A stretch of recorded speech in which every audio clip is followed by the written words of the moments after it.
نہیں دیکھیں میں تو اس بات سے ایگری نہیں کرتی کہ یہ آپ ایک وقت میں ایک سے زیادہ شادیاں رکھ سکتے ہیں، یا جس کو اسلام کو انہوں نے وہ بنایا ہوا ہے، یا سنت کی بار بار بات کرتے ہیں. حضور پاک کی تو 13 تو وہ شادیاں ہیں جو کہ وہ ہیں، اس کے علاوہ بہت ساری ان کی شادیاں تھیں اور لونڈیاں بھی تھیں ان کے پاس. اس کے علاوہ کون سی تھی؟ میری بات میری بات ذرا مکمل ہونے دیں. حضرت ماریہ جو تھی ان سے ان کی شادی نہیں تھی، اور یہ سب ڈاکیومنٹڈ ہسٹری ہے. ہمیں یہ دیکھنا ہے کہ ہم آج کا جو حضور پاک کے پاس تو غلام بھی تھے، آج کیا غلام ہم رکھ سکتے ہیں؟ آج کا مسلمان، آپ مجھے بتائیں، آج مسلمان معاشروں کے اندر ہم یہ کہہ سکتے ہیں کہ غلامی جائز ہے؟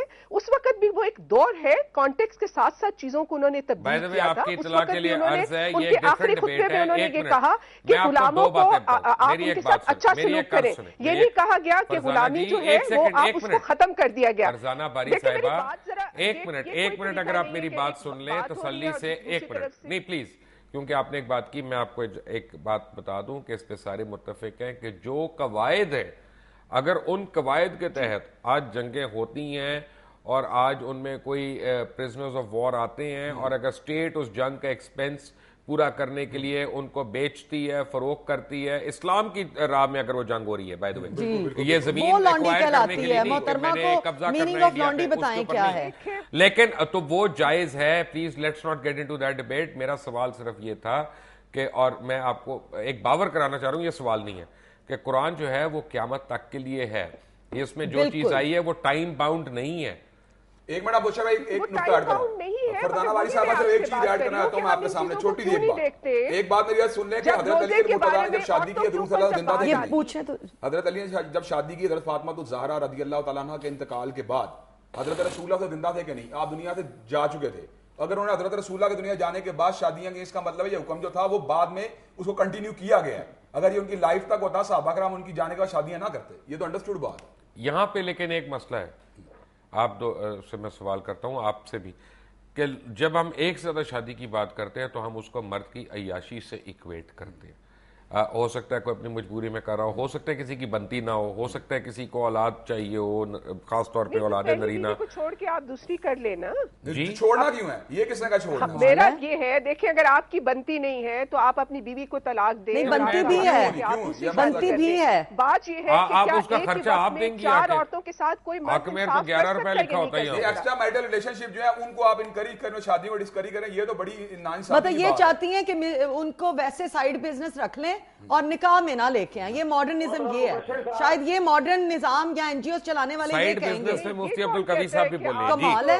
تو پھر آپ کیوں کہہ رہی ہیں کہ اس کو طلاق دے دیں؟ وہ اس کو بھی رکھے اور دوسری کو بھی رکھے مفتی صاحب اور ایکول بیہیو کرے دونوں کے ساتھ. بندوں کو پالتا نہیں ہے، اس کا مطلب کہ 2 بیویاں بندہ پال لے. بشیر صاحب بات یہ ہے کہ میرے ساتھ جو اس وقت شریک مذاکرہ میری 2 بہنیں اور بھائی صاحب ہیں. ایک آپ ہر ایک کو فوراً بہن اور بھائی بنا لیتے ہیں. آپ پہلے سبق نہیں آیا آپ کو؟ اصل میں اسلام نے ہمیں یہی تعلیم دی ہے کہ ہر ایمان والا جو ہے وہ مرد اور عورت ہو تو وہ بہن اور بھائی کا تعلق ہے. صورتحال یہ ہے کہ ہم اگر اس کو اس تناظر میں دیکھیں، میں خاص طور پر فرزانہ صاحبہ کی خدمت میں عرض کروں گا کہ میرے اپنے سامنے سینکڑوں نہیں ہزاروں مثالیں ایسی ہیں کہ بات یہ ہے کہ ہم نکاح کو دیکھیں کہ ایک معاہدہ ہے. جس طرح انسان پراپرٹی کے خریداری کے حوالے سے ایک معاہدہ کرتا ہے، اسی طرح تجارت کے حوالے سے معاہدہ کرتا ہے، اسی طریقے پر اپنی زندگی گزارنے کے لیے بھی میرے سامنے ایسے 20 نہیں ہزاروں مثالیں ہیں کہ پہلی والی محترمہ نے نہ صرف یہ کہ اپنے خاوند کو دوسری شادی کی اجازت دی، بلکہ دوسری خاوند سے جو اللہ نے اولاد دی اس کو پالا اور اس کو بڑا جو ہے اس کی پرورش جو ہے وہ پہلی والی بیوی نے کی ہے. مفتی صاحب پرابلم ایک اور ہے. مفتی صاحب یہاں پہ ایک اور مسئلہ ہے. ٹھہرے، آپ میری رائے کا کوئی وہ نہیں ہے. دین ہمیں کیا اجازت دیتا ہے کیا نہیں دیتا، ہم تو اس کے اوپر بات کریں گے. فرزانہ باری بات یہ ہے کہ طلاق ان چیزوں میں سے ہے یا عملیات میں سے ہے جس کو واجب اور جائز قرار دیا گیا ہے، لیکن ساتھ ہی حدیث مبارکہ ہے کہ طلاق ایک ایسا فعل ہے جس سے عرش کانپ اٹھتے ہیں، اور اس کو اللہ نے انتہائی ناپسندیدہ فعل جو کہا ہے. تو جو آپ کہہ رہی ہیں بڑے آرام سے کہ اس کو چھوڑ دو تو اس کو ہی کر دو، یہ اللہ کے آگے پسندیدہ فعل تو نہیں ہے. بھئی مبشر اسی لیے کہا گیا ہے نا، اللہ میاں نے کہا ہے کہ اگر نہیں گزارا آپ کا ہوتا، کوشش تو یہی ہونی چاہیے، اور ظاہر ہے کہ جب بھی دو لوگ اکٹھے ہوتے ہیں ان کی پوری کوشش یہی ہوتی ہے کہ وہ زندگی آپس میں گزار سکیں، لیکن اگر دونوں طرف، عورت کو بھی اجازت ہے خلا لینے کی اور مرد کو بھی اجازت ہے طلاق کی، اگر چار شادیاں کر لے پہلے سے طلاق لے کر، خلا کی طرف آ گئی، طلاق کی طرف آ گئی، میرا ٹاپک تو 4 شادیاں، ذرا تھوڑا وہ کریں، میں تو 4 شادیوں کی بات کر رہا ہوں کہ آپ کیوں اس کی مخالفت کر رہی ہیں؟ بس میں تو اس لیے مخالفت کرتی ہوں جی، میں سمجھتی ہوں کہ یہ ایک انسانی فطرت کے، یہ انسانی حقوق کی نفی ہے کہ ایک وقت میں ایک مرد 4 عورتوں کو رکھے اور پھر چاروں کی جو ہے ان کی جو ہے جسمانی، ان کی معاشی، ان کی جو ذہنی جو ڈیمانڈ ہے، اگر فرض کریں وہ چاروں خوش ہوں تو تب آپ کو اعتراض ہوگا؟ جی اگر وہ چاروں خواتین خوش ہوں تو آپ کو اعتراض ہوگا؟ بھئی چاروں خواتین کیسے خوش ہوں گی؟ آپ ازیوم کیوں کر رہی ہیں؟ اگر خوش ہوں تو پھر آپ کو کیا پتا ہو کہ 17% ہماری پنجاب کی عورتوں کی ریشو نکالنے اتنی عورتیں ہیں، ان کو کیا پتا ہے کہ وہ خوش ہیں یا نہ خوش ہیں؟ ہاں یہ میرے لیے قابل عزت ہے کہ اپنی پرسنل رائے دے سکتی ہیں کہ بھئی میں بھی وہ خوش نہیں ہوں گی، لیکن میں نے ایسے گھر دیکھے ہیں جہاں پہ فرزانہ صاحبہ 2-3 شادیاں کٹھی بیویاں رہ رہی ہیں اور پہلی بیوی نے دوسری بیوی کو چوز کیا ہے اپنے خاوند کے لیے۔ میں نے یہ دیکھا ہوئے خود اپنی آنکھوں سے۔ اگر ہیومن رائٹ کی بات کریں، مجبوریاں نہیں ہے جی محترمہ، مجبوری نہیں ہے کوئی ان کو، میں نے خود یہ چیز دیکھی ہوئی ہے۔ نہیں ہو رہا کہ اگر وہ چاہتا ہے اس کی دوسری شادی ہو تو آپ مفتی عبدالقوی صاحب اور فرزانہ باری صاحبہ، آپ دونوں سے میرا ایک سوال ہے۔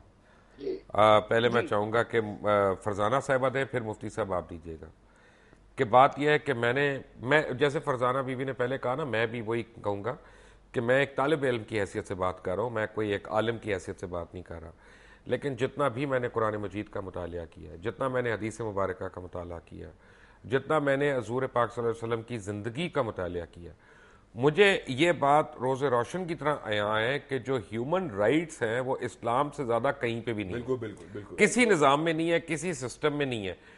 پھر ہم اس سے نکل کے کون سی ویلیو ایڈ کر سکتے ہیں اس نظام میں کہ جو ہم سمجھتے ہیں کہ ہم اللہ تعالیٰ سے نعوذ باللہ کہ ہم اللہ تعالیٰ کے دیے ہوئے نظام میں ہم کو بہتری کس طرح لائیں گے؟ فرزانہ بی بی دیکھیں، میں وہی بات کر رہی ہوں کہ اللہ کے دیے ہوئے نظام کو، اس کو ایکسپلین کون کر رہا ہے، اس کی تشریح کون کر رہا ہے؟ اگر اس کی تشریح کرنے والے قرآن تو آپ کے لیے بھی ہے، میرے لیے بھی ہے، کوئی ان کا کاپی رائٹ تو نہیں ہے، یہ ان کا کاپی رائٹ نہیں ہے، یہ علماء کرام کا، یہ ہمارے لیے بھی ہے۔ اور آپ کو میں بتاؤں کہ یہاں پہ بیٹھ کے یہی علامہ ابتسام علیہ ظہیر اور یہی مفتی عبدالقوی سے میری لڑائیاں ہوئی ہیں اس بات کی کہ تشریح کیا ہے قرآن کی، اس کا مقصد کیا ہے، کیونکہ یہ ہمارا فرض ہے۔ بالکل یہ کسی کا کوئی اس پہ کاپی رائٹ نہیں ہے، قرآن ہمارے لیے بھی ہے، ہر مسلمان کے لیے۔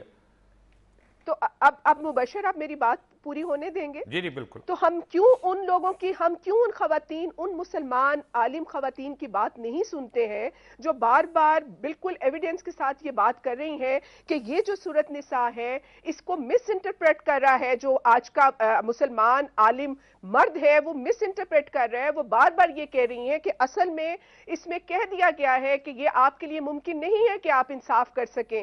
ان سے یہ پوچھ کے بتا دیں کہ کیا ان کے خیال میں جو لوگ ترکی میں رہتے ہیں، جو تیونس میں رہتے ہیں، کیا وہ مسلمان نہیں ہیں؟ میں ایک عرض آپ کو کر دوں، دیکھیں میری ایک بات سنیں، میں اس بات کے بہت خلاف ہوں کہ ایک مسلک کو دوسرے مسلک پہ یا ایک خطے کے مسلمان کو دوسرے مسلمان سے بھڑایا جائے، کیونکہ میرے لیے جو ذات امپورٹنٹ ہے وہ حضور اکرم صلی اللہ علیہ وسلم کی ہے۔ مجھے آپ صرف ایک سوال کا جواب دیں کہ حضرت عثمان رضی اللہ تعالیٰ عنہ جو تھے، ان کا ٹائٹل جو ہے ذوالنورین کا ہے۔ بالکل ذوالنورین کا ٹائٹل آپ کو پتا ہے کس وجہ سے ان کو ملا؟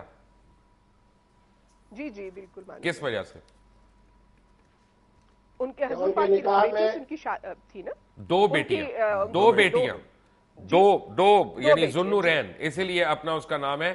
اگر حضور صلی اللہ علیہ وسلم نے اپنے ایک صحابی کو، وہ ان کا تو رتبہ خیر عشرہ مبشرہ میں ہے، میں ایک ہیومن رائٹس کی بات کر رہا ہوں، اپنی 2 بیٹیاں دے دیں تو اس میں آپ کیا کہیں گی؟ دیکھیں، اور یہ احد کے بعد کی بات ہے، وہی بات ہے کہ ایک خاص کانٹیکس کے اندر ایک چیز جو ہے اس کی وہ چیزیں کی گئیں اسی طرح ہی ہے کہ ان کی بیٹیاں بیوہ نہیں تھیں، اس وقت وہ بیوہ نہیں تھیں، جیل خانے نہیں تھے، بیوہ نہیں تھیں، مثال کے طور پہ قصاص اندیت کا جو قانون نہیں آپ جو کہہ رہی ہیں نا کہ وہ بیواؤں کو اب صرف بیواؤں کے لیے، ایک منٹ آپ نے ابھی کہا تھا کہ یہ آیت جو آئی ہے صرف بیواؤں کی سپورٹ کے لیے آئی، احد کے ٹائم پہ ان کی وہ بیٹیاں بیوہ نہیں تھیں، نہ وہ یتیم تھی۔